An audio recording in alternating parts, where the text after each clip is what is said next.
It's time now for Anderson Speedway's Track Talk. Catch up with everything that's going on at Anderson Speedway with Rick Dawson and Gary Mong. Good evening, welcome, or morning, whatever time you're listening to Anderson Speedway's Track Talk. We're glad to have you, Rick Dawson and Gary Mong. We're at the Mounds Mall Special Events Studio. When you say that, are there parts of the world listening to us at different times? You never know. We're worldwide. Wow, that's great. You can now watch and listen to Track Talk on our website. That's cool. Isn't that cool? It is. Now, we're not live yet, but we're working on that. So we're alive, we're just not live. Sometimes we wonder if we are. We got a jam-packed show this evening, and we're going to get right into it. But before we go any further, want everyone to know that our hearts and prayers and thoughts and everything are working again, and they go out to our good friend Jack Neal. He had a pretty serious episode yesterday morning. Fortunately, by the grace of God and the fantastic emergency people over in Middletown and at Ball Memorial Hospital, it was touch and go actually yesterday morning. By yesterday afternoon, when I talked to Scott, his son, Jack was setting up, joking, cutting up, and it was the old Jack again. Good. So glad to hear Jack's doing a whole lot better, it sounds like, and looks like he might even come home. I got word this afternoon, maybe tomorrow or Thursday. So that's great. Jack is one of and I'm sure his body finally said, "Hey, whoa, you wear me out." Jack, you talk to him, he's just goes all work. the time, doesn't he? From daybreak until late into the night. Jack's always going in it. We're not as young as we used to be. No. I'm finding the same thing. So, but the good news is Jack sounds like he's doing a whole lot better, and look forward to seeing him at the track hopefully real soon, but not too soon. Such a big driving force in our resurrection of the late models. Jack is not only just late models. Jack, we talked about him time and time again. We'll try to get Jack on the show, although it's not his cup of tea. If I can get that, that'd be like getting Kitty Wright on here. Yeah, that's right. But Jack, it's not just late models. Late models are Jack's passion, but all of racing is Jack's passion. I mean, the street stocks, even the front wheel drives, Jack is there to help. So we know everybody was wanting to know how Jack's doing, and it looks like he's on the road to recovery. That's great. So we had a big night Saturday night. It looked iffy during the afternoon. Mother Nature didn't help us a lot, but we ended up having a good night for racing. The temperature was just about right. I thought, I did too. We might have a track record, but something must have been up between the rain and the practice and the rubber we put down, but we came close. We had a lot of them in the 10-second bracket, though. Brian Gerster was 10.430, about 3/10 off the track record, but we had 11 cars under the 11-second mark. That's crazy. Which, 5 or 10 years ago, that was unheard of. You're exactly right. But we had the must-see racing outlaw wing sprints in town, and Brian Gerster set fast time. Brian has just been on a fast tear the last couple of years and showed it again. He's the reigning champion in the series. Dave Baumgartner won the first heat race in the familiar 81 of Mike Blake's, and it was good to see that car running good and in victory lane again. Tim Cox, our good friend from over in Illinois, finished first in the second heat race, and then in the 50-lap feature, Aaron Pierce jumped out from the first row by virtue of the invert and led all 50 laps, if I'm not mistaken. He did. And pretty much showed him how to do it. But Davey Hamilton was... Toward the end, Davey was catching him. He was catching up, and don't know if Aaron was easing up or his tires were going away or whatever, but Davey Hamilton had a fast car and a good finish. He finished second. Jimmy McCune was third. Little 500 veteran JoJo Helberg from California finished fourth, and Brian Gerster finished in fifth position. Had just one caution for just a minor spin, and other than that, it was a good, clean, safe race. Didn't Sandy tell us that race, even with the caution, was like 50 laps in 12 minutes? Yes. And I know the heat races were like a minute 50 each. That's just those cars are just fast. It is. Yeah, those guys do such a good job of doing that. We had our Thundercat cars back in action after about a month layoff, and it's good to see them back. Good to see our good friend Tom Gosser back in his car. Robbie Wyman set fast times, had a fast car all year, and Tom Gosser showed back up and took the first heat race. He did. Right away from everybody. Kyle Allman. I think that's like his third heat win this year. Doing great. Yes, he is. If you remember Kyle, he worked with us, and I don't even know how old he was. He wasn't very old and sold programs. Did he really? See, I didn't even know that. At the front gate for several years. Great kid, and good to see him having some fun. success. But then in the feature, Trent Gosser won the feature with Robbie Wyman right behind him. Curtis Chapman was back after that horrendous accident last week in the Outlaw Figure Eights. Still a little sore, but still had a good finish in third. Lonnie Burton was fourth, and Tom Gosser finished in fifth place. I didn't get to see much of the race, but I guess it was pretty competitive. It was some three-wide racing. Yes, it was. Good racing, clean racing, and it was a Gosser sweep as far as that goes in heat and a feature. Front-wheel drive ovals were back, and a pretty tame night for a change with the front-wheel drive ovals. Had a good turnout of them, too. Had an old veteran in the 31 car. Of course, he wasn't eligible for points, but Ronnie Phipps set fast time in Jeff Williams' number 31 in the heat races. Ronnie won the first heat with Jeff Saxon coming back. I haven't seen Jeff in quite a while. Finished second. In the second heat, Austin McKinney won it in the 75 car. And in the feature, Ronnie Phipps won that. Marshall Clark was second. Good finish by Dylan Hoppus. Billy Hooton, who's coming on here towards the last part of the season, finished fourth.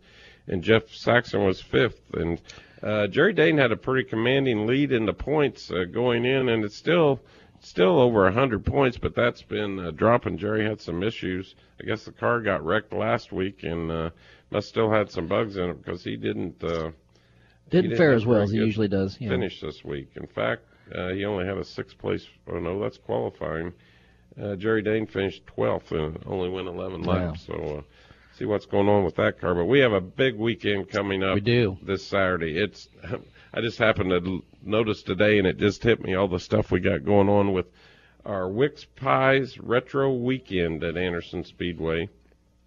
In addition to our Midwest Oldtimers Vintage Race Car Association is going to be back. You'll remember them from Little 500 Week. They're going to be back on the show. We're going to have a car, tractor, and motorcycle show. We got 4 big divisions racing and a band under the pavilion, which is going to be cool. But what's really cool is, and you know my passion's food. I've been waiting on this night all year. Wick's Pies, Wick's sugar cream pie. I can taste it right now. And on the line with us, we've got Mike Wickersham with Wick's Pies. And Mike, I appreciate you taking the time this evening. How are you doing? I'm pretty good. How are you this evening? I'm doing great. Tell us a little bit about Wick's Pies. I mean, everybody knows Wick's Pies. You've been around for over 60 years, but tell us a little bit about them and where the folks can purchase them. Well, Wick's Pies, as you said, we've been in business since the mid-'40s, and my dad started the business in a restaurant and couldn't find a pie to buy to serve, so he started making his own, and as part of that kind of pies he was making, he took his grandmother's recipe, the sugar cream pie, and started serving it, and it became so popular that eventually he got out of the restaurant business and started just concentrating on pies, and that developed into making pie shells as well, and now we sell pie shells all over the country, but we sell pies mostly in the Midwest. In Indiana, they can buy them in the Walmart, Kroger stores, Marsh stores, Meijer stores, most of the local independent stores, in the frozen food section. This is amazing. I mean, this is just a textbook family story as far as the business is concerned. And I was looking at your website, and you have the capabilities of making over, I may have my numbers crossed here, but it's like 10,000 pies a day. Is that correct? Or when we run pies in an 8-hour shift, we'll run about anywhere from 12 to 14,000 pies in an 8-hour shift. And we don't run pies every day. I wish I did. But we don't run pies every day, but we do run pie shells about every day. So when we run pies and pie shells, which in October we're running pies about every day and pie shells about every day, we produce about 45,000 pie shells in an 8-hour day and about 12,000 pies in an 8-hour day. So. And I think I read over 12 million a year. Pies and pie shells, we do about 20 million. Wow. 20 million units. And right here, just nearby in Winchester, Indiana, too. And I understand you have a restaurant also. Yeah, and I joined the company in 1984, and a year later my dad decided to open up Mrs. Wick's Restaurant and Pie Shop across the street. And that's where we sell all of our product over there, and then Mrs. Wick's makes and bakes about 40 varieties of pies every day. Oh, my gosh. Well, I tell you, it doesn't get any better than a Wick's Pies. And we're really looking forward to having you folks out here at the Speedway this Saturday for a big retro weekend. You got a big group coming over? We do have. And we're looking forward to it, too. It'll be a fun evening. And really afternoon. So, yeah, we're looking forward to it. Yeah, we got the Vintage Car Show, and actually have a retro band, and then we have the Midwest Oldtimers, and then we got racing, and on top of it, there'll be Wick's Pies at Anderson Speedway. You keep going back to that, Rick, the Wick's Pies. I'm hoping next year maybe I can come over and show our vintage car. My dad in 1950 bought a Chevy sedan delivery, and I found one of those last year in a shop up in Central, a little north of Muncie, a 1950 sedan delivery, and we're going to try to redo it so it'll become our pie delivery vehicle again. So that'd be cool. Cool. That'd be really neat. Yeah. Well, Mike, I really appreciate you taking the time out this evening to spend some time with us, and we are really looking forward to having you out the Speedway Saturday and all the Wick's Pie family. It's just going to be a fun night. Well, good. I'm looking forward to it, too, and I think it'll be a fun night for everybody. All right. Sounds good. Well, thank you, Mike. Thank you. Mike Wickersham with Wick's Pies over in Winchester, India. If you've not been over there, go see the good folks at Wick's Pies. Nothing better than a sugar cream pie just slightly heated and put some whipped cream or ice cream on top of it. Ice cream on sugar cream pie? What's the matter with you? I've tried. Why would you ruin it? I'm not ruining it. You haven't tried it, have you? No. Put ice cream on fruit pies. Besides that, I'm lactose intolerant. Oh, that's true. That's true. We won't go there. It gets kind of noisy if I do that. So with that little tidbit, we're going to take a quick break, and we got another good friend we're going to talk to after the break. Talk to you a whole lot more about what's going on at Anderson Speedway this weekend and what's coming up down the road. You're listening to Anderson Speedway's Track Talk.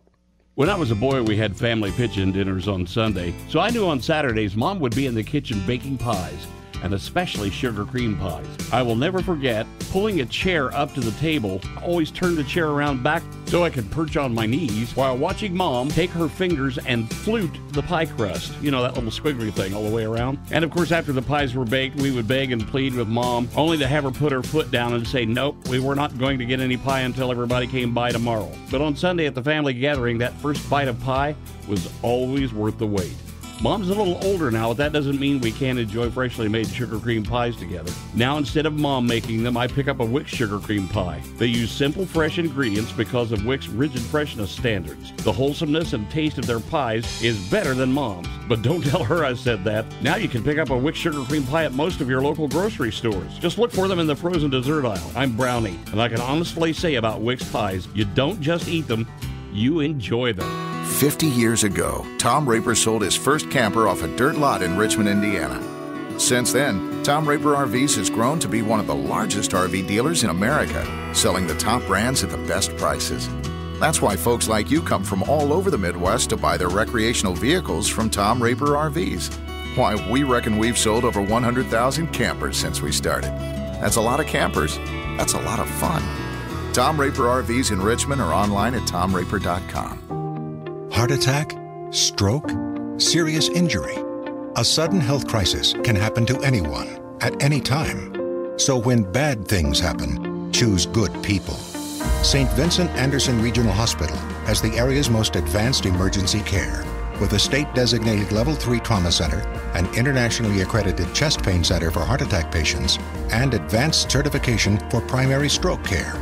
We have all the resources to deliver the care you need for any serious or life-threatening emergency. St. Vincent Anderson Regional is the only emergency department in the area with an on-site helicopter. And our $27 million state-of-the-art surgery pavilion opens later this year.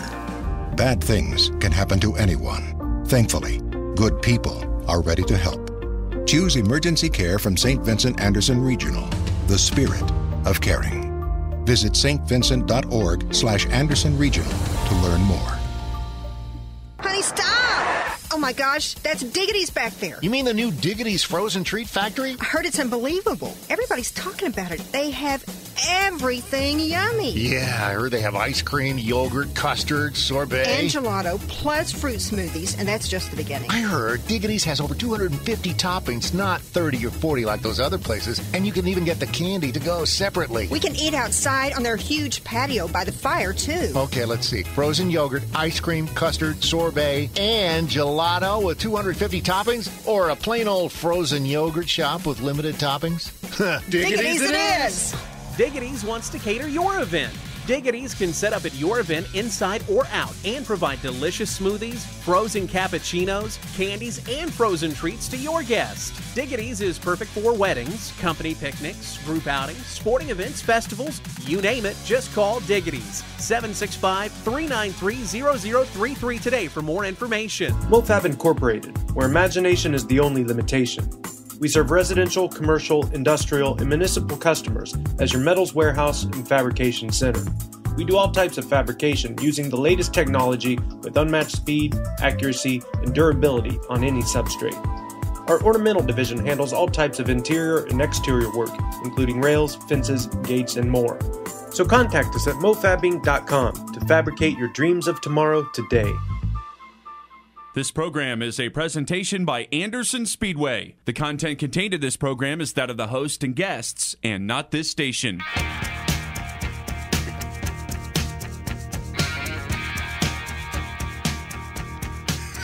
Okay, waiters, stumped us. Name that tune. How about Bob Seger? That'll work. We're back, Anderson Speedway's Track Talk. Rick Dawson, Gary Bong. A lot of things going on with the schedule. This Friday night, we have an open practice for all divisions. Then, of course, Saturday night is our Wick's Pies Retro Weekend. We have a car and motorcycle and tractor show. Starts at 3 and we'll go till, I think, 5 or 6. We will have the Midwest Oldtimers Vintage Race Car Club will be there. We have a band. We've also got the Grant Fritz Greg Dietzen Memorial Legend Race. 75 laps for the Legends. We also have a special McGunnigle Engine Performance late model race, the PGG 100, presented by Thompson Builders. That pays $2,000 to win, by the way, to all of our late model guys. Good. We also have Kenya Midgets that we rescheduled from the rain out in June, and we also have Thunder Roaster. So we have a full fun day ahead of us at Anderson Speedway. And then next weekend is Labor Day weekend. We have an open practice again on the Friday night before that. And then on the 30th, we have the MoFab Labor Day 150 presented by Hoosier Park Racing and Casino. And we're going to do something different. We've got the must-see extreme race cars that are going to be in here, and they're going to race 200 laps.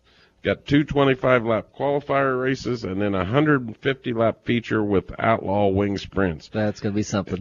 That's going to be cool and big, and this is something that's going to develop into something pretty huge down the road. And we've also got Kenya Midgets that night. Now, if you follow the website, we did make some changes, and I'll explain to you why if we've got the time, to October. We originally had our Paint the Night Pink with the UAW scheduled for October the 4th. Well, Salem Speedway decided in the middle of the season to do some paving on their turns 3 and 4, and when the Joe James Memorial got postponed because of that, they just automatically moved that race to October the 4th when we also had sprint cars. My conversations with Speedway management down there were futile, which my concern at that point was not for necessarily us, but for the competitors that were going to be torn and have to choose. So Danny Ernst with UAW, and Leah Campbell with Community Hospital graciously have stepped up the program, and we've moved our Paint the Night Pink to October the 11th. Now, that left October the 4th open, so I got with our good friend Jack Neal. We're going to run the McGonigal Engine late models and street stocks in twin 50s on October the 4th, and we'll have qualifying and heat races and a whole big night on October the 4th. October the 11th, of course, was originally a night of thrills. It's now Paint the Night Pink. But it is the championship night for the WOFS Outlaw Wings, or Outlaw Figure 8 cars. So that's also happening on the 11th. The 18th is the same. It's our triple hundreds with Thunder cars, street stocks, and the Vors Compact Touring Series. But then we added the 25th, the end of October, perfect night for it's Halloween week. What better night for a night of thrills? And we're gonna cap off the season with a big fireworks show too on the 25th of October. So we'll tell you a whole lot more about that. But this weekend, again, is Wick's Pie's Retro Weekend, and one of the headliners on the show is our good friends who are returning from their great performance, Little 500 week, which I thought was just fantastic. Yes. The crowd loved it. Bill Simpson's on the line with the Midwest Oldtimers Vintage Car Club. Bill, how you doing this evening? Rick, thanks for calling. It's so good to talk to you, and we look forward to being there this Saturday. It is. I read your newsletter the other day. You all been really busy this summer and really getting the word out. It looks like you're picking up more cars too. Yeah, we have, and it has been pretty busy. We've been real lucky on rain. Even though it's rained everywhere, it didn't rain the nights when we were performing. And we have bought new cars in, and I'm still tallying what we're going to have on Saturday night. And we always have a lot of different cars, and I'm sure that'll be the case this Saturday. Yeah, it's a perfect weekend for it. It's you were kind of instrumental in us creating this weekend, a retro weekend. Of course, we're going to have a car and tractor show along with you all, and we're going to have a band and then some great racing, and you all are going to be on the track, I understand, again, to show off them pretty vehicles. Yeah, our guys really like that. We're an older club, obviously, because, we relate to cars that raced a number of decades ago. I had a call today from a guy who's bringing a 1926 Speedster out of Cutler, Indiana. So, we have all sorts of ilks of racing cars, but a lot of the guys who, they really relate to Thunder Roadsters and Legends cars and oldies music and all that stuff that you got going on there. So I think we're going to have a good field, and I know we're going to have a good time. Yeah, and we're going to have a good old hot time, too, because it looks like finally summer has arrived. I think I seen 90 for Saturday, so that'll be pretty cool. And a lot of these cars, we've got a couple of minutes here. A lot of these cars are actual race cars, and you've got a few that are kits or have been put together. Yeah. Tell us a little bit how that goes. There are a few replica cars, but not very many. I would say, probably 10% of our cars are replica cars. Some of them are ground-up recreations where they'll take, 6 or 8 pieces of a frame and put it back together, because that's what you have to do with some of these cars. Some of the cars from the 50s and 60s ended up being cut into all sorts of shapes and sizes and for various sanctioning bodies. So when you find an original, sometimes you have to go back to the pictures to put it back together. But guys have been doing a real good job of that, and there seems to be a lot more interest in that all the time. Yeah, it was pretty neat in your newsletter seeing the pictures of Schrader, and I think, was that at, where was that at? Was that at Terre Haute or? No, it was Winchester. Winchester. They do an Oldtimers reunion there in July, and Ken Schrader's a real good friend of the club, and he did hop in a 1970-something midget and drove it and had a big time with that, and he's a real good friend of the club. He always comes by whenever we appear because he's real interested in those cars himself. Never at a loss for words either. No. No, he isn't. It's a lot of fun to deal with. And Rick, I just want to tell you how much fun we had at Little 500. I had not been there on Little 500 night before, and I was so taken back by the ceremonial pomp and circumstance of all that happens with the Little 500. I had no idea that it was of that level and that proportion. And And we got excited about it, so I wrote a story, and we took some pictures, and it ended up in a national magazine. I sent you some copies, right? Yes, I've seen that, and thank you very much. Victory Lane Magazine, which is the national publication. And it was just fun being there. It was just a great event. Our guys really loved it. Well, we're looking forward to hopefully doing it again next May. We've already, of course, an event that huge, it's a year-round project, and we're working on. I'm going to have a meeting here soon with Doug Bowles at the Big Track, and we've already had a brief discussion about how maybe we can start tying a few things together with them down there, which I think is important, for the Indy 500 and us, to keep the grassroots movement going towards. So interested. At the Speedway, they seem so interested in new ideas. Yes. It's refreshing also. Well, Bill, we're about out of time here. I really appreciate you taking the time with us this evening, and we're really looking forward to seeing everybody at the track this Saturday. It's my pleasure, and we'll see you about the middle of the afternoon on Saturday. All right, will do. Okay. That's Bill. Thank you. You have a great night.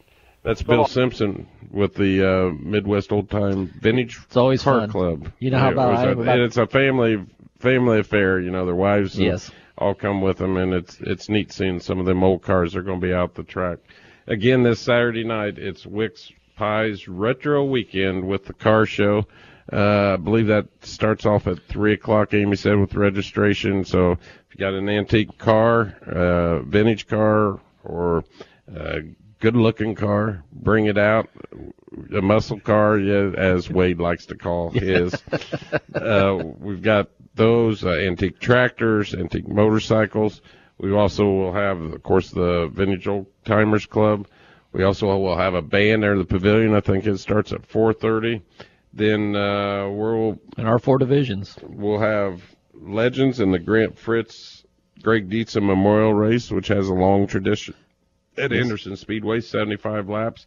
The Gunnar Engine late models will go 100 laps in the PGG 100, and thanks to Paul and Jimmy Thompson for helping us up, bump the purse a little bit for this, presented by Thompson Builders.